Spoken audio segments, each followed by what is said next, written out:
तो देखो इस क्लास में ना, इस एडिटोरियल में हम लोग बहुत ही इम्पोर्टेंट कॉन्सेप्ट पढ़ने जा रहे हैं रिज़र्व बैंक ऑफ इंडिया का। और इसमें देखेंगे कि रिज़र्व बैंक ऑफ इंडिया काम किस तरह करती है, रिज़र्व बैंक ऑफ इंडिया पैसा कैसे कमाती है, और बिल्कुल इसी से संबंधित एक क्वेश्चन भी था 2025 के प्रीलिम्स में। तो कंटिजेंट रिस्क बफर क्या होता है, सरप्लस ट्रांसफ़र क्या होता है, आरबीआई किस तरीके से काम करती है, और इस बार पिछले साल कंपेयर में सरप्लस ट्रांसफ़र बहुत ज़्यादा हुआ है। ये सभी चीज़ हम लोग समझेंगे। GS paper 3 economic development and very important, actually ये बहुत इंपॉर्टेंट है। इसको कॉपी में लिखोगे, अच्छे से समझने का प्रयास करोगे। देखो बात समझो।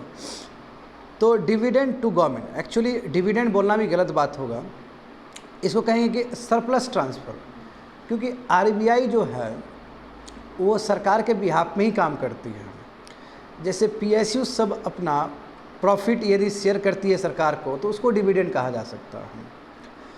बट यदि आरबीआई अपना सरप्लस ट्रांसफ़र कर रही है तो ये डिविडेंड नहीं कहा, उसको डिविडेंड नहीं कहेंगे, इसको सिंपल उसी टर्मिनोलॉजी से पुकारेंगे, that is a surplus transfer.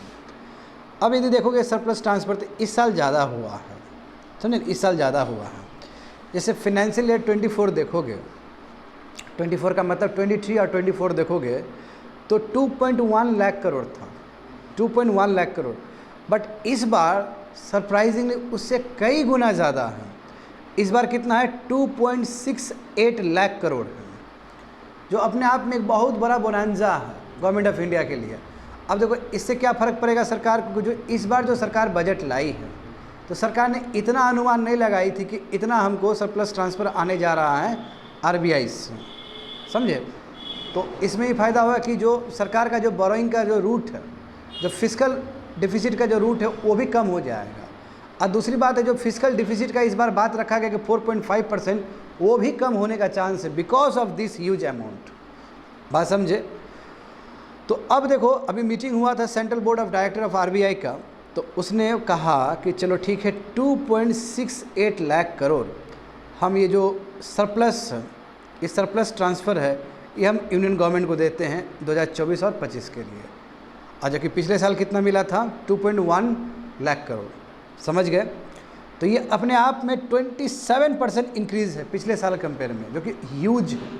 अच्छा, पिछले साल भी बहुत ज़्यादा था। यदि तुमको यहाँ पे दिख रहा होगा फिगर, तो फाइनेंशियल ईयर 18 में देखो केवल 50,000 करोड़ ट्रांसफ़र किया गया था गवर्नमेंट ऑफ इंडिया को। उसके बाद बढ़ा है, 1.75 हुआ, 1.75 लाख करोड़, फिर घटा 20 में, फिर घटा ओनली 57,000। उसका 21 फाइनेंशियल ईयर, यानी कि 21 मतलब 20 और 21 वाला जो ईयर था, कोविड ईयर ये कहोगे, इसमें हाँ लगभग 1 लाख करोड़। हाँ, अब ये फाइनेंशियल ईयर 22 यानी कि 21 और 20, इसमें बहुत कम हो गया, 30,000 ही गया था, 30,000 करोड़ गया था। उसके बाद 23 वाला, 22 to 23 वाला, उसमें 87,000 गया। उसके बाद क्वांटम जंप 23 और 24 वाला, यानी कि फाइनेंशियल ईयर 24 कहेंगे जिसको, उसमें 2.10 था। और इस बार देखो 24 और 25 का, हाँ सही बात है ना, 24 और 25 की, अभी 25 और 26 है, तो 24 और 25 का देखोगे तो कितना है तुम्हारा, 2.68 है, जो कि अपने आप में बहुत ज़्यादा है। क्योंकि इस बार फाइनेंशियल ईयर क्या होगा, 25 का कहेंगे, उसको F25 कहेंगे, क्योंकि जिस ईयर ख़त्म हुआ तो उसको फाइनेंशियल ईयर से पुकारा जाता है। जैसे इसमें F24 दिया गया है, फाइनेंशियल ईयर 24 दिया गया, इसका मतलब 23 और 24 हुआ। और 24 और 25 को क्या लिखेंगे, फाइनेंशियल ईयर 25 लिखेंगे। समझ में आया ना। इस बार ज़्यादा है, 27% है। और ये अपने आप में क्या है, नॉन टैक्स रेवेन्यू रिसिप्ट है गवर्नमेंट ऑफ इंडिया के लिए। जैसे एग्जाम्पल देखो, डिविडेंड भी जो आता है वो भी क्या है, नॉन टैक्स रेवेन्यू रिसिप्ट ही है सरकार के लिए। कोई इंटरेस्ट पेमेंट हुआ तो वो भी क्या है, नॉन टैक्स रेवेन्यू रिसिप्ट ही है सरकार के लिए। अच्छा, RBI had raise the buffer. अच्छा, अभी समझेंगे, रिस्क बफर को भी बढ़ाया है। रिस्क बफर को बढ़ाया, अभी मैं बताऊंगा। बिमल जलान कमेटी 2019 में जो बनाया गया था, तो उसने कहा कि 2 तरह का फंड होना ज़रूरी है, और 2 तरह का फंड को मेंटेन करना बहुत ज़रूरी है। तो इसमें ये बोला जा रहा है कि इस बार ना जो बफर था, एक जो फंड था, उस फंड को बढ़ाया गया, उस फंड में और पैसा जमा किया गया। अन्यथा यदि वो रिस्क बफर में नहीं बढ़ाया जाता तो हो सकता था कि सरकार को 3.5 लाख करोड़ भी दिया जा सकता था, मगर क्या किया गया कि वो रिस्क बफर जो बफर है उसमें थोड़ा बढ़ा दिया गया, इसलिए 2.7 लाख करोड़ ही ट्रांसफ़र किया गया। अब एक एक टर्मिनोलॉजी को समझना है, इसमें सब बेसिक्स है, इसलिए एक एक लाइन पढ़ के एक एक लाइन समझना जरूरी है इसका। तो यहाँ पे देखो, बट हम जानते हैं कि ये 2.69 लाख करोड़ ये अपने आप में बहुत ज़्यादा है, क्योंकि यहाँ पे देख सकते हो higher than what the government itself budgeted. Government ने बोला था 2.56 करोड़ हो सकता है। डिविडेंड और सरप्लस जो आरबीआई का मिला के, सबको मिला के, डिविडेंड जो पीएसयू से आएगा, सरप्लस जो आरबीआई से आएगा, सबको मिला के जो सरकार ने इस बार बजट में अनुमान लगाया था, वो कितना अनुमान लगाया था? 2.56 लाख करोड़ का। मगर देखो केवल आरबीआई से इस बार 2.68 लाख करोड़ आया है। तो अपने आप में ह्यूज है ये, कि सरकार ने जितना सोचा था उसे कंपेयर में केवल एक सिंगल सोर्स से सरकार को मिला है पैसा। समझ गए ना?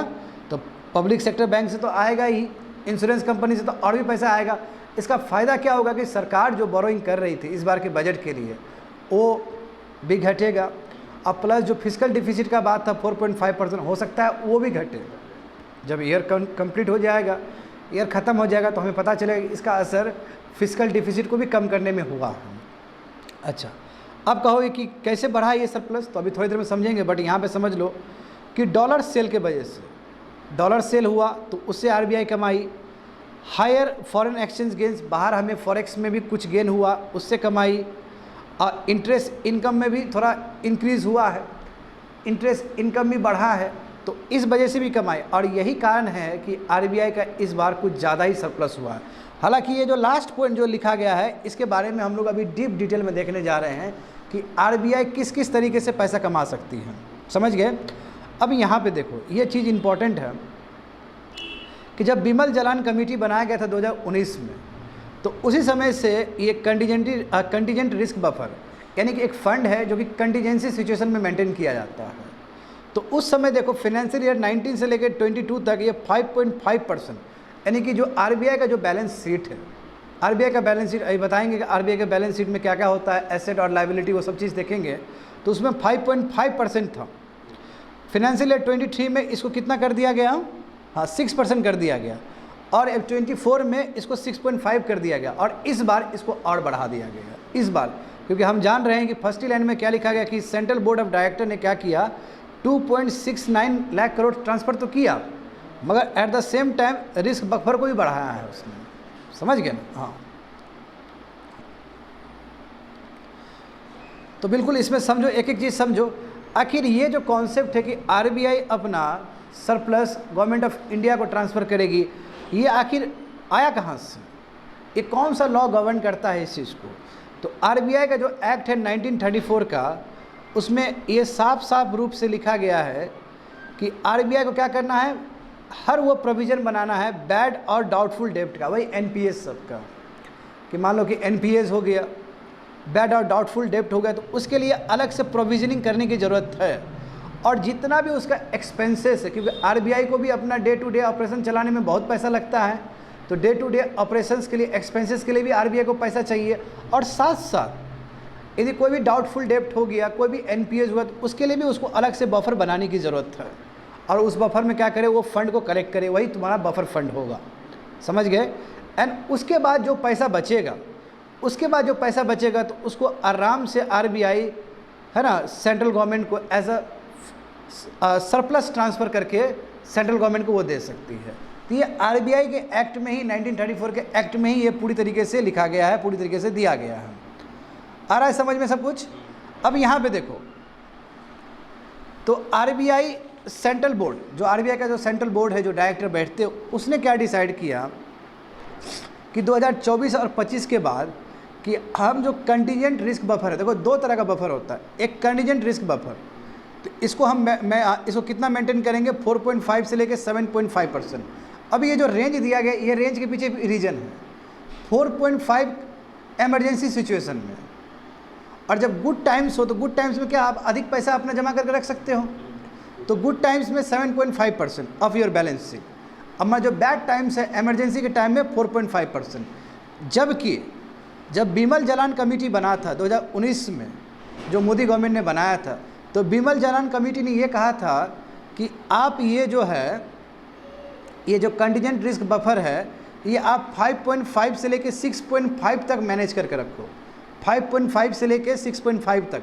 तो तुम्हारा सवाल ये होना चाहिए कि जब बिमल जालान कमेटी ने 5.5 से लेके 6.5% बोला था, तो अभी जो सेंट्रल बोर्ड है आरबीआई का, उसने फिर 4.5 से लेके 7.5 का रेंज कैसे दिया है? तो बिल्कुल बिमल जालान कमेटी में ये भी बात स्पष्ट लिखा गया है कि ये जो चीज़ है 5.5 से लेके 6.5%, ये 5-5 साल में रिव्यू भी हो सकता है, 5-5 साल में रिव्यू भी होना चाहिए। तो वही इस बार रिव्यू करके इस रेंज को पकड़ा गया है, इस रेंज को मेंटेन किया गया है। क्या रेंज होना चाहिए इस बार? 4.5 से लेके 7.5। और चूंकि ये गुड टाइम्स है, इसलिए बफर और बढ़ा दिया गया, और यही कारण है, अन्यथा 3.5 लाख करोड़ ट्रांसफ़र होता सेंट्रल गवर्नमेंट को। आया समझ में ये चीज़? बिल्कुल, ये हर एक चीज़ यहाँ पे लिखा गया है। Based upon the Bimal Jalan committee report to determine RBI economic capital framework, the RBI adopted 5.5 to 6.5% of RBI balance sheet as the CRB का मतलब क्या? Contingent risk buffer. Bimal Jalan committee ने यह भी रिकमेंडेशन किया था कि ईसीएफ जो होगा, ठीक है, इकोनॉमिक कैपिटल जो फ्रेमवर्क होगा आरबीआई का, कि कितना कितना पैसा उसको अलग से प्रोविजनिंग करके अलग से बफर करके रखना है, ये चीज़ रिव्यू होना चाहिए एवरी आफ्टर 5 ईयर्स। और इस बार ये रिव्यू हुआ है, रिव्यू होके ये रेंज को दूसरे रेंज दिया गया है, 5.5 6.5 को रेंज को ना मानते हुए नया रेंज दिया गया है, डेट इज़ 4.5 to 7.5 रेंज। तो ये 5 साल बाद रिव्यू किया जा सकता है, जो कि बिमल जालान कमेटी में भी ये चीज़ लिखा गया था। होप सो समझ में आ गया होगा। हाँ, इसको आराम से ही समझो, क्योंकि इसमें समझने के लिए बहुत कुछ है। ये अपने आप में एक कंप्लीट एडिटोरियल है आरबीआई को समझने के लिए, और ये एडिटोरियल तुमको आने वाले समय में भी बहुत भयानक, है ना, भयानक इनरिच करेगा आरबीआई के बारे में। तो यहाँ समझते हैं कि आरबीआई के लिए बैलेंस शीट क्या होता है। देखो, चाहे आरबीआई हो, चाहे कोई भी कंपनी हो, चाहे कोई भी बैंक हो, बैलेंस शीट का मतलब होता है कितना लायबिलिटी है और कितना उसका एसेट है। लायबिलिटी का मतलब क्या है? कि जिसके ऊपर बाध्य है कि वो उसको चुकाना पड़ेगा। जैसे बैंक में जो पैसा जमा करने के लिए जाते हो, तो वो बैंक के लिए लायबिलिटी है। मगर बैंक जो तुमको पैसा देती है, बैंक जो तुमको लोन देती है, वो बैंक के लिए एसेट है। तो ऑन दैट लॉजिक, जो आरबीआई करेंसी नोट इशू करती है कि मैं धारक को इतना इतना देने का वचन देता हूँ, और नीचे आरबीआई गवर्नर का जो सिग्नेचर रहता है, वो एक्चुअली आरबीआई के लिए क्या है? वो लायबिलिटी है, क्योंकि वो लिक्विडिटी क्या करी? वो मार्केट में उतार रही है। अब कोई भी नोट फटा रहे, कटा रहे, छटा रहे, तो आरबीआई के दफ्तर में जाओगे तो आरबीआई को पैसा देना पड़ेगा। आरबीआई को क्यों पैसा देना पड़ेगा? क्योंकि आरबीआई के लिए वो लायबिलिटी, क्योंकि आरबीआई ने ही उस इशू किया। और गारंटी लेने वाला कौन होता है? सेंट्रल गवर्नमेंट होता है। सेंट्रल गवर्नमेंट इसलिए गारंटर होता है, और यही रीजन से नोटबंदी वाला काम केवल सेंट्रल गवर्नमेंट ही कर सकता है, स्टेट गवर्नमेंट नहीं कर सकता है। होप सो समझ में आ रहा होगा बेसिक चीज़ सब। तो नंबर 1 क्या है कि जो भी करेंसी नोट्स इशू किया गया, जो मार्केट में है, लिक्विडिटी के फॉर्म में है, सब लायबिलिटी है आरबीआई के लिए। दूसरा चीज़ क्या है? इट इज़ सेंट्रल गवर्नमेंट और स्टेट गवर्नमेंट डिपॉजिट करे कोई भी पैसा, अपना कोई भी पैसा डिपॉजिट करे, कहाँ पे? आरबीआई में, तो आरबीआई के लिए वो लायबिलिटी, क्योंकि आरबीआई को फिर से पैसा वापस देना होगा विथ इंटरेस्ट। समझ गए? उसी तरह bank under reverse repo rate, bank भी डिपॉजिट करती है ना, ऑल इंडिया फाइनेंशियल इंस्टीट्यूशन भी करती है, एनबीएफसी भी करती है, बहुत तरह करती है ना। सब बैंक के लिए, आरबीआई के लिए क्या है? सब लायबिलिटी है। तो एसेट क्या है? एसेट मतलब जहाँ पे आरबीआई कमाती है। तो आरबीआई फॉरेन करेंसी एसेट्स में कमाती है ना। देखो, फॉरेन का जैसे हमारा 60 to 70% हमारा जो बॉन्ड में जो हम खर्च किए, वो यूएस के ही बॉन्ड में खर्च किए हैं, वो डॉलर डिनोमिनेटेड बॉन्ड ही है वो। तो जब वहाँ पे हम खर्च करते हैं, यानी कि आरबीआई वहाँ पे बॉन्ड खरीदती है, तो उसे आरबीआई कमाती है। तो आरबीआई के लिए क्या है? वो एसेट है। तो वही फॉरेन करेंसी एसेट्स है। दूसरा क्या है? गोल्ड, हाँ, गोल्ड कॉइन बुलियन। हम जानते हैं कि हमारा जो फॉरेक्स में ना 11% हमारा गोल्ड है। तो जो गोल्ड सरकार, गोल्ड जो आरबीआई रखती है वहाँ पे, वो गोल्ड से भी कमाती है, तो उसको बोलते हैं गोल्ड कॉइन बुलियन। हाँ, रुपी सिक्योरिटी, यदि रुपी बॉन्ड में आरबीआई जब वो करती है, खरीदती है, तो उसको भी फ़ायदा होता है, आरबीआई को फ़ायदा होता है।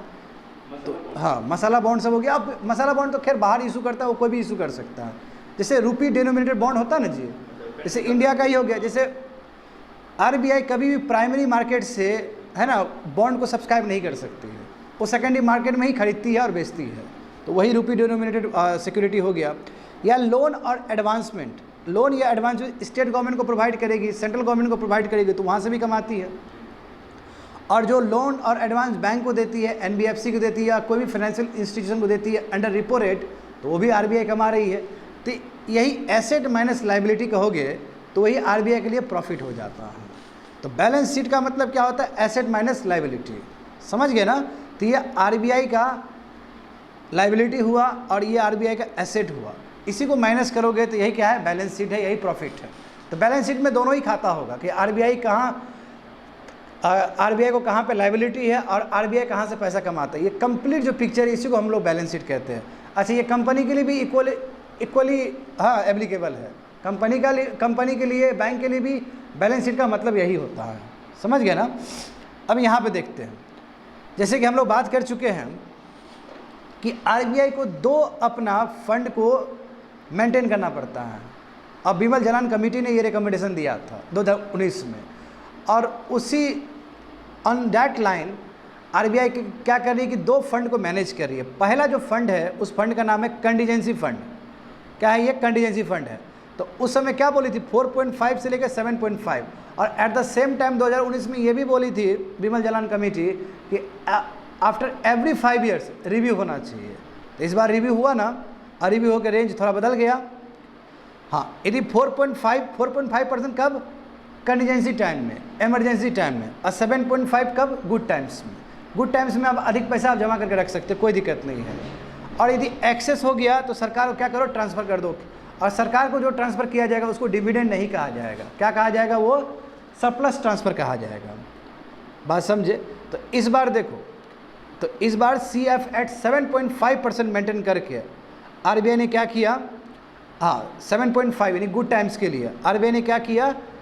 बैलेंस सरप्लस सेंटर को ट्रांसफ़र किया, और उसी रूप में सेंटर को कितना मिला है? 2.69 लाख करोड़, जो कि अपने आप में अभी तक का सबसे हाईएस्ट सरप्लस ट्रांसफ़र है गवर्नमेंट ऑफ इंडिया के लिए। समझ गए? तो एक ये फंड हो गया। दूसरा फंड देखो, बहुत इंपॉर्टेंट फंड है ये फंड के बारे में लोग बहुत कम चर्चा करते हैं। ये फंड भी उतना ही इंपॉर्टेंट है। ये फंड क्या है? देखो, इस फंड को कहते हैं currency and gold revaluation account. अब सोचो ये क्या होता है? जैसे करेंसी हमारा कई बार अप्रिशिएट करता है ना। कई बार गोल्ड जो है, अभी कई बार क्या, अभी नॉर्मली क्या होता है? गोल्ड का प्राइस बढ़ते चला जा रहा है। जब करेंसी अप्रिशिएट कर रहा है और आपका गोल्ड का रिवैल्यूएशन हो रहा है, मतलब गोल्ड का प्राइस बढ़ रहा है, तो खूब पैसा कमाएगा आरबीआई। जब ये पैसा कमाए, चूँकि ये मार्केट फोर्स की वजह से कमाई हो रहा है, ये मार्केट में ऊपर नीचे होने की वजह से कमाई हो रहा है, तो जो भी कमाई होगा ये कभी भी ट्रांसफ़र नहीं हो सकता है गवर्नमेंट ऑफ इंडिया को, क्योंकि ये मार्केट फोर्स से हुआ है और इसमें अनसर्टेनिटी बना हुआ है। तो इसलिए ये जो पैसा होगा ये एक अलग ही फंड में जमा होगा, चाहे कितना भी कुछ ना हो, चाहे कितना भी ऊपर नीचे हो।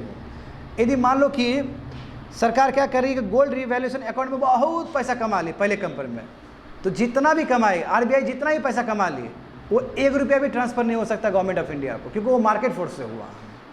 वही चीज़ यहाँ पे लिखा गया है, देखो, they can not be transferred irrespective of their accumulation. कभी भी ट्रांसफ़र नहीं हो सकता, ये इंटैक्ट है। यदि ट्रांसफ़र होता है तो कंटीजेंसी फंड वाला पैसा ही ट्रांसफ़र होता है। समझ गए ना? दे आर बिल्ड अपन, वही करेंसी फ्लक्चुएशन का बेस हुआ, वैल्यू ऑफ गोल्ड प्राइस बढ़ने का बेस हुआ, इसलिए कभी भी ये सेंटर को ट्रांसफ़र नहीं किया जा सकता है।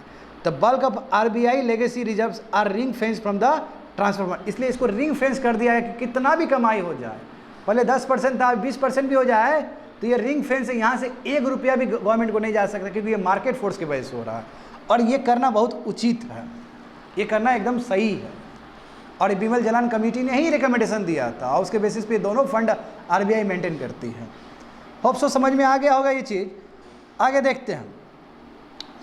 तो सवाल ये है कि आखिर आरबीआई पैसा कमाती कैसे है? नहीं, एक तरफ तो जान लिए कि आरबीआई का क्या लायबिलिटी है और आरबीआई का क्या एसेट है, उसको माइनस करोगे profit.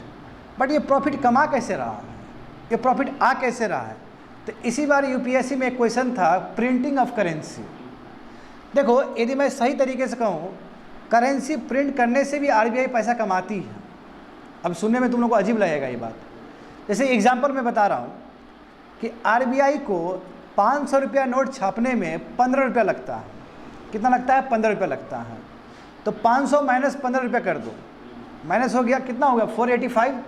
485 rupees actually RBI earn कर रही है। बट खाली प्रिंटिंग वर्ड बोलना गलत बात होगा। प्रिंटिंग एंड सर्कुलेशन, एक सर्कुलेशन वर्ड भी होना चाहिए।